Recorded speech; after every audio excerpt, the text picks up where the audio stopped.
미국 유동성이 역사상 최고라고 말씀드렸지만 글로벌 유동성도 역사상 최고조에 도달했습니다. 자 보십시오. 예. 어때요? 제 말 맞죠? 왜 그럴까요? 당연한 겁니다. 트럼프가 관세를 들고 나왔고 코로나가 터졌을 때도 마찬가지지만 지금 단기적으로 보면 트럼프가 관세를 들고 나오면 나머지 여타 국가들은 어떻게 해야 거기서 살아남을 수 있냐면 금리를 내리고 돈을 풀어야 관세로부터 생존할 수 있고 버틸 수 있고 살아남을 수 있습니다. 그러니까 정신이 있는 국가라면 다 금리를 내리고 있고 다 돈을 풀고 있어요. 그러니까 글로벌 유동성은 최고조에 달하는 거죠. 국가별로도 다변화해야 합니다. 그래서 어느 국가, 예를 들면 여기 보면은 뭐 미국 외에 독일, 뭐 한국, 중국, 인도 뭐 이렇게 다변화하셔야 하는 겁니다. 저 한국은 지금 유럽, 그러니까 한국이 아니라 저 인모스트는 유럽, 그 다음에 인도. 그렇다고 일찍 들어가라는 얘기가 아니라 움직이려면 중장기적인 흐름이 뚜렷하게 기대가 될 때 움직여야 합니다. 지금부터 중장기적인 흐름이죠.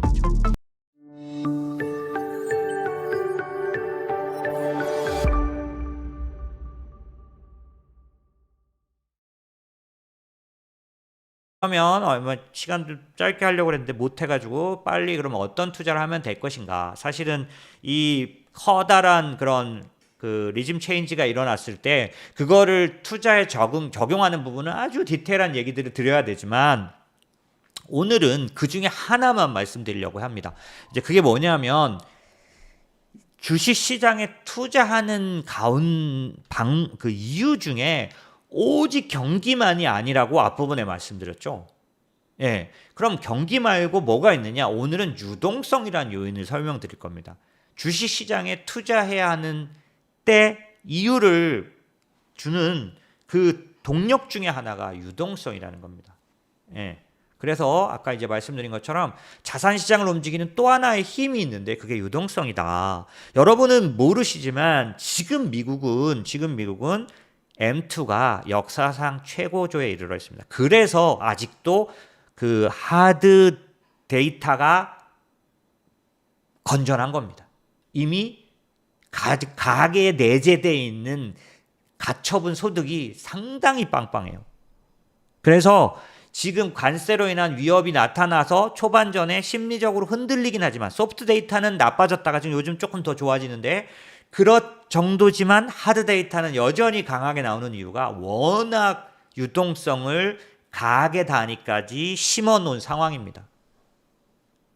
최고조에 이른 거죠. 오늘은 제가 미국 유동성에 투자하는 방법 얘기를 하려는 게 아니라 미국 외 선진국, 그 다음에 신흥국의 유동성 얘기를 드리려고 하는 겁니다. 이게 무슨 얘기냐면 달러가 약세 국면이면서 미국의 선진국이나 신흥국의 통화량 증가 국면이었을 때 언제냐? 2003년, 2008년, 2020년에 미국 못지않은 상승을 신흥국에서 볼 수 있었다라는 거고요. 미국의 선진국에서 볼 수 있었다는 겁니다. 이때는 미국을 초월할 정도로 미국을 따라잡을 정도의 상승이 신흥국에서 같이 나타났었다. 여기서 근데 오래 말씀을 드릴 수는 없지만 간단히 말씀드리면 만약에 미국이 침체에 빠지면 신흥국만 올라가는 그런 요상한 기대는 버리십시오. 미국이 침체에 빠지면 신흥국은 더 나빠집니다. 미국이 침체에 빠지지 않을 거라서 신흥국이 올라갈 수 있다라고 보시면 돼요. 미국이 침체에 빠지면요. 1990년도 후반에 아세안 위기가 왔던 것처럼 외환 위기가 왔던 것처럼 신흥국부터 박살납니다. 더 심각하게 박살나요. 그러니까 미국이 침체에 빠지면 신흥국으로 피하면 되지 이런 건 이 투자 쪽에서 말도 안 되는 얘기고요. 미국이 침체에 빠지지 않을 거기 때문에 신흥국 투자가 가능합니다. 경기는 둔화되지만 침체에는 빠지지 않기 때문에. 그래서 미국은 패권 전쟁에서 승리하기 위해서 기술주 위주로 끌어가는 흐름을 가져가겠지만 여타 국가들은 꼭 기술주가 아닌 쪽들이 움직입니다. 왜? 여기 통화량 증가, 달러 약세가 강력한 유동성 효과를 내기 때문에. 자, 제가 거짓말하는 거 아닌 게 아까 미국 유동성이 역사상 최고라고 말씀드렸지만 글로벌 유동성도 역사상 최고조에 도달했습니다. 자, 보십시오. 예. 어때요? 제 말 맞죠? 왜 그럴까요? 당연한 겁니다.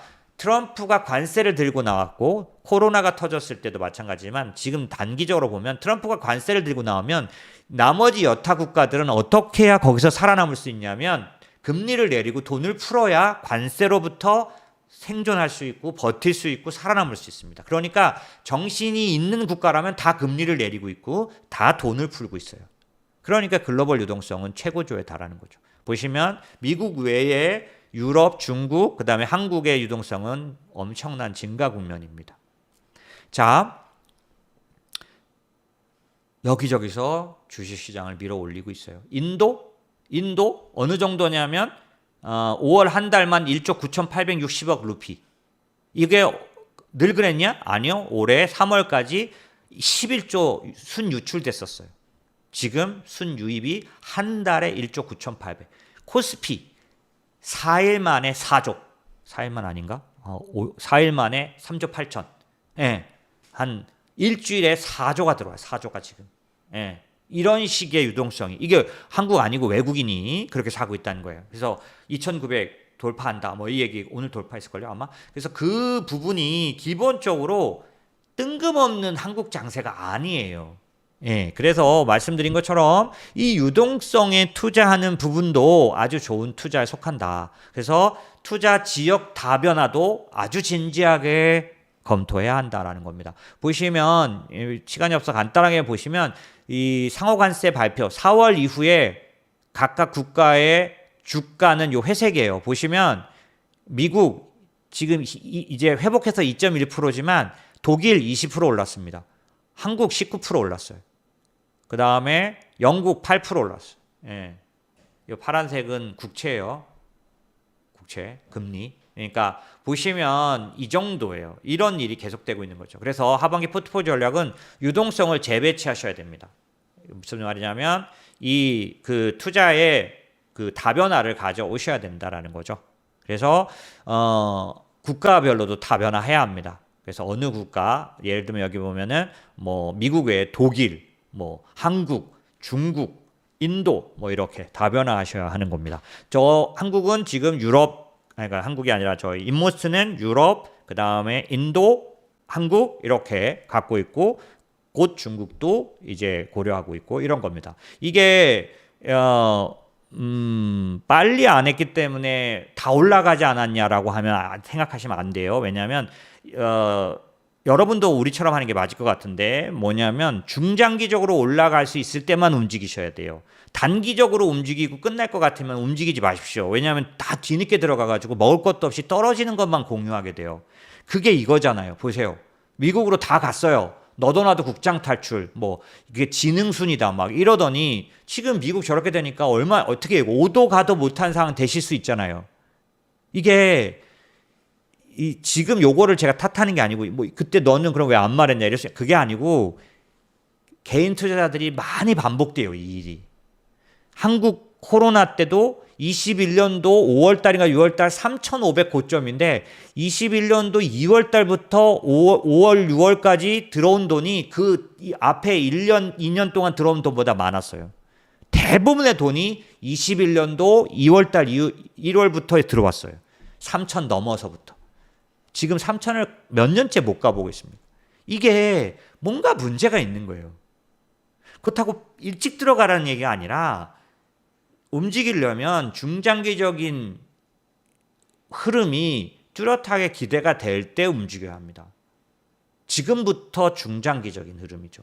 그러니까 그런 측면에서 보면 미국은 그런 걸 쉽게 판단할 수 없잖아요. 그러니까 제가 지금 말씀드리는 겁니다. 여러분이 알 수 없는 부분이니까 미국에 대해서는 이제 어떻게 봐야 돼요? 이전에 미국 예외주의의 생각은 버리고 그 다음에 주식 온리 버리고 두 가지의 커다란 틀을 바꾸셔야 됩니다.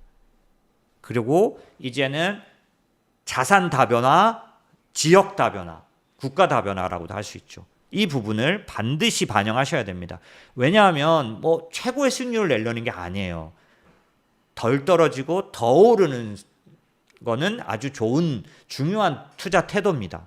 예, 그것을 위해서는 그런 게 필요합니다. 그래서 코스피 얘기를 드리고 싶은데요. 이게 뭐냐면 코스피가 리레이팅 됐던 때는 크게 이렇게 두 번 있습니다. 보시면 80년대와 2000년대인데요. 이 빨간색의 상승 있잖아요. 이 커다란 상승. 중장기적인 흐름이라고 제가 말씀드렸잖아요. 이런 흐름이 나타낼 때는 반드시 세 가지 정도가 같이 나타났습니다. 그 중에 하나가 보시면 밑에 그 달러 인덱스니까 환율이겠죠? 보시면 이 상승의 기반에는 원화 강세가 동반됩니다. 있었습니다. 그래서 코스피가 리레이팅 될 때 외국인이 지속적으로 들어오려면 원화 강세가 지속돼야 되는데 지금 시장이 원화 강세가 지속될 수 있는지를 판단하는 그런 판단 지표들이 필요한데요. 필요한데요. 원화 강세가 지속될 거라고 예측하는 저의 생각을 말씀드리면 트럼프는 어떤 걸 원하냐면 사실 시간이 너무 많이 가서 여기 자세히 말씀드리는 게 굉장히 중요한 부분이긴 한데 일본과 패권 전쟁, 프라자 합의, 루브르 합의 이런 그 합의를 통해서 우리가 읽을 수 있는 내용 중에 하나는 뭐냐면 기본적으로 환율 강세를 상대방에게 일방적으로 요구하는 게 아니라요. 시간이 지나면 환율 강세와 함께 어떤 걸 원하냐면 그 나라가의 돈으로 미국 자산을 사주길 원합니다. 여기 보시면 트럼프는 지금 중국에게 지금은 당장 히토리나 이런 것 때문에 쉽게 양보하는 것 같지만 내년도까지 가면 계속해서 압박을 통해서 환율 시장 개방하고 위안화 절상해서 미국산 제품 더 사라. 미국의 시장이 중국이 되달라는 쪽으로 끌고 갈 걸로 보여집니다. 미국 물건을 사주려면 중국의 환율이 절상돼야 합니다. 그래서 사전적인 작업으로 위안화 절상을 요구하게 될 텐데 보시면 예전에 프라자 합의 때도 엔화 강세를 요구한 다음에는 계속해서 요구하지 않습니다.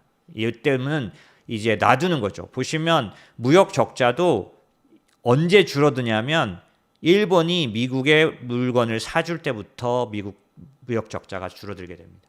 결국에는 한국과 중국과 대만에게도 이 부분을 요구하게 될 거예요. 근데 이제 뭘 아셔야 되냐면은 중국이 환율 시스템을 오픈하거나 이러지는 않을 겁니다. 예전에도 1기 때도 중국이 결국 최고로 양보했던 게 뭐냐면 금융시장 개방이에요. 정말 오랜 싸움 끝에 그래도 개방을 했는데 그 금융시장 개방이 미안하지만 중국 금융시장 10%만 개방한 거예요. 10% 이제 지금 10% 개방돼 있어요. 그러니까 이 중국은 금융시장 개방하면은 죽음이라는 걸 알아요. 그래서 환율 시스템 변경은 안 할 겁니다. 하지만 위안화 절상은 계속 놔둘 거예요. 용인한다고 해야죠. 왜? 미국과 타협해서 살아가야 하니까. 그런데 이 위안화의 프락시 통화가 원화입니다. 혹은 대만 통화예요. 대만 달러예요. 그렇기 때문에 위안화가 강세일 때 한국과 대만 통화는 같이 프락시 통화라는 게 뭐냐면 위안화 거래를 하고 싶을 때 한국 원화를 거래합니다. 그 다음에 대만 달러를 거래합니다. 이게 프락시 통화라고 하는 건데 이런 데들은 위안화를 대신해서 거래되기 때문에 같은 방향으로 움직여요. 그래서 한국에 대해서 아무리 이제 자꾸 정부 그 관계자가 부인할지라도 원화 절상에 대해서 어떤 압력이 있는데 그게 뭐냐면 만약에 원화 약세를 유도하는 어떤 개입을 하면 곧바로 환율 그 국가로 해가지고 아마 엄청난 관세 때리고 난리를 칠 겁니다. 절상에 대해서 개입하는 건 뭐라고 안 하는데 절하에 대해서 개입하면 난리가 날 수 있습니다. 그런 것들이 지속적으로 원화에 아까 위안화부터 시작된 프락시 통화로서의 한국의 흐름, 그 다음에 결국에는 미국 물건을 사게 하려는 그런 중장기적인 계획에 의해서 기본적으로 원화, 그 다음에 인도, 대만, 그 다음 뭐 엔화까지 다 강세를 띠게 될 수밖에 없다라는 거죠. 그죠? 그런 흐름들이 있을 거고요. 이제 그것과 함께 한국을 투자할 수 있는 이유들 중에 하나는 뭐냐면 배당입니다. 오늘 이제 아마 제가 이게 그 타이틀 뜬 것만 봤는데 이렇게 떠 있기를 보니까 이렇게 돼 있더라고요. 이게 배당을 늘리는 부분은 아마 뚜렷하게 들어올 것 같습니다. 왜냐하면 여러 가지로 제가 이제 보니까 그렇습니다. 근데 이게 밸류업이라는 정책의 일부분, 그러니까 요번에 상법 개정안이 통과될 텐데 그 안에 이제 이사에 관련된 뭐 그런 거긴 하지만 그 안에 배당에 관련된 얘기들이 반드시 개입되고 대통령이 기본적으로 뭐 여기 이것만 넣어놨지만 뭐 배당으로 뭐 그 생활비 뭐라 그랬죠, 돈이 되게 하겠다 뭐 이런 건 이분이 이거 하나는 뚜렷하게 갖고 있어요. 예. 그래서 이 배당이 늘어나는 밸류업 정책이 한국에 도입될 경우 가장 수혜를 입는, 그러니까 원화가 강세면서 배당이 늘어나고 그 다음에 이 밸류업이 들어올 경우 가장 수혜를 얻는 업종을 저는 한 3개 정도 한국에서 꼽는데 중장기적인 수혜인 거죠. 이게 사실 이게 그런 건데 그 중에 제가 그냥 뚜렷하게 여러분에게 말씀드릴 수 있다면 제가 오랫동안 20년, 30년 몸담았던 금융업종은 그런 면에서 상당 부분 배당과 관련돼 있고 밸류업과 관련돼 있습니다. 그런데 이제 오늘 고객과 제가 통화를 할 때 그런 얘기를 하게 됐어요. 뭐냐면 은행주, 증권주가 경기 민감 업종이다, 이렇게도 볼 수 있는데 실제로 은행과 증권은 돈 장사하는 데죠. 나쁘게 표현해서 좀 저급한 표현이지만 실제 무슨 얘기냐면 유동성의 영향을 더 받는 업종이라는 얘기를 드리고 싶은 거예요. 돈이 늘어나고 들어오면 이익이 납니다. 근데 지금 한국은 어떤 상황이냐면 죽었다 깨나도 부양해야 되는, 유동성을 엄청나게 공급해서 그래도 이 바닥에서 일어나야 하는 거죠. 그렇기 때문에 아마 김대중 그때 했던 벤처붐도 만들어야 될 거고요. 여러 가지가 아마 도입돼야 할 겁니다. 그러지 않으면 지금의 이 바닥 경기는 살려낼 수가 없는 거죠. 그렇게 유동성이 공급될 때 한국 증시에서 일어날 수 있는 일을 상상해 볼 필요가 있는데 지금 아까 말씀드린 것처럼 그런 측면에서는 다변화라는 그런 부분들 중에서 그 유동성이 가장 뚜렷하게 영향을 일으킬 수 있는 국가를 꼽을 수 있는 부분들이 있는 거죠. 그런 업종을 꼽을 수가 있고 그런 국가를 꼽을 수가 있는 거죠. 그것들이 여러분들에게 다변화의 첫 번째 우선 대상 국가가 돼야 할 겁니다. 지금 뭐 축하 허니문 그 주가 뭐 이런 거 그런 거 뭐 너무 뭐 그렇게 보시지 마시고요. 이제 아까 제가 말씀드린 큰 구조의 변화에서 펀더먼털 변화에서 오는 그런 시각으로 바라보시면 조금 더 나으실 수 있습니다. 자, 그럼 여기까지